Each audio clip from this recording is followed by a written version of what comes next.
আসসালামু আলাইকুম রহমতুল্লাহ। Welcome to Molla news TV. Molla news টিভির পক্ষ থেকে বাংলাদেশের সকল ব্যাংক গ্রাহকদের জন্য এবং যারা ব্যাংকের নিউজগুলো শুনতে বা জানতে ইচ্ছুক তাদের জন্য একটি গুরুত্বপূর্ণ এবং তথ্য সম্পর্কিত তথ্য নিয়ে তথ্যবহুল একটি নিউজ আপনাদের মাঝে নিয়ে এসেছি। ঝুঁকিভিত্তিক সম্পদের বিপরীতে মূলধন 15 বছরের মধ্যে সর্বনিম্ন শর্ত পূরণে ব্যর্থ 16 ব্যাংক। কেন্দ্রীয় ব্যাংকের নিয়ম অনুযায়ী ব্যাংকগুলোকে অন্তত 10% ARR রাখতে হয়, কিন্তু এই 10% ARR রাখতে ব্যর্থ হয়েছে 16টি ব্যাংক। আমরা আপনাদেরকে একটু বিস্তারিত বোঝানোর চেষ্টা করব নিউজটির মাধ্যমে। একটু ধৈর্য সহকারে পুরো নিউজটি শুনলে হয়তো আমি আশা করছি আপনারা বুঝতে পারবেন। আরেকটি বিষয়, আমি নিউজটি নিয়েছি দ্য বিজনেস স্ট্যান্ডার্ড থেকে নিউজটি প্রকাশ করেছে। তারা বাংলাদেশ প্রতিবেদন অর্থাৎ বাংলাদেশ ব্যাংকের প্রতিবেদন থেকে নিউজটি নিয়েছে। আমি সেখান থেকে সংগ্রহ করেছি, আপনাদের মাধ্যমে পৌঁছে দেওয়ার চেষ্টা করছি আমার চ্যানেলের মাধ্যমে। যাই হোক, 2024 সালের সেপ্টেম্বরের প্রান্তিকে ব্যাংকিং খাতের capital to risk weight assessed ratio ARR বা ঝুঁকিভিত্তিক সম্পদের বিপরীতে নির্দিষ্ট পরিমাণ মূলধন সংরক্ষণের অনুপাত বজায় রাখতে ব্যর্থ হয়েছে কমপক্ষে 16টি ব্যাংক।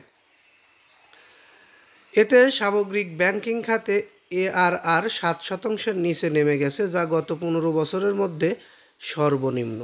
খেলাপি ঋণ এবং ব্যাংক খাতে স্বাস্থ্যের প্রকৃত তথ্য বিবেচনায় নেওয়ার পর এ তথ্য বেরিয়ে এসেছেন, অর্থাৎ এতদিন এই তথ্যটি বেরিয়ে আসেনি। ব্যাংক খাত নিয়ে যখন তথ্য আদান প্রদান বা খেলাপি ঋণ নিয়ে ব্যাংকের বর্তমান পরিস্থিতি নিয়ে আলোচনা সমালোচনা এবং বাংলাদেশ ব্যাংকের গভর্নর উনি নিজে এই ব্যাংক খাতকে পুনর্গঠন করার লক্ষ্যে সকল ব্যাংকের তথ্য সংগ্রহ করছে, তখনই এই বিষয়টি সামনে এসেছে যে 61টি ব্যাংকের মধ্যে বাংলাদেশে আমরা জানি 61টি ব্যাংক রয়েছে বাংলাদেশ ব্যাংকের নিয়ম অনুযায়ী চলছে বা বাংলাদেশ ব্যাংকের অনুমোদনকৃত। সেই 61টি ব্যাংকের মধ্যে বর্তমান 16টি ব্যাংক তাদের যে ঝুঁকিপূর্ণ অর্থ জমা রাখতে হয় সেটি রাখতে ব্যর্থ হয়েছে, অর্থাৎ 10% রাখতে হয় সেটি তারা রাখতে পারেনি। কেন্দ্রীয় ব্যাংকের নিয়ম অনুযায়ী ব্যাংকগুলোকে অন্তত 10% রাখতে হবে এই ঝুঁকিপূর্ণ অর্থ সম্পদের জন্য, কিন্তু সেটা তারা না রাখতে পারায় এই অবস্থার সৃষ্টি হয়েছে বলে আমরা জানতে পেরেছি। ব্যাংকগুলোর নাম আমি আপাতত উল্লেখ করছি না, তবে ব্যাংকগুলোর নাম চাইলে আমি উল্লেখ করতে পারতাম, যেটি আসলে উল্লেখ করা ঠিক হবে না বলে আমরা মনে করেছি।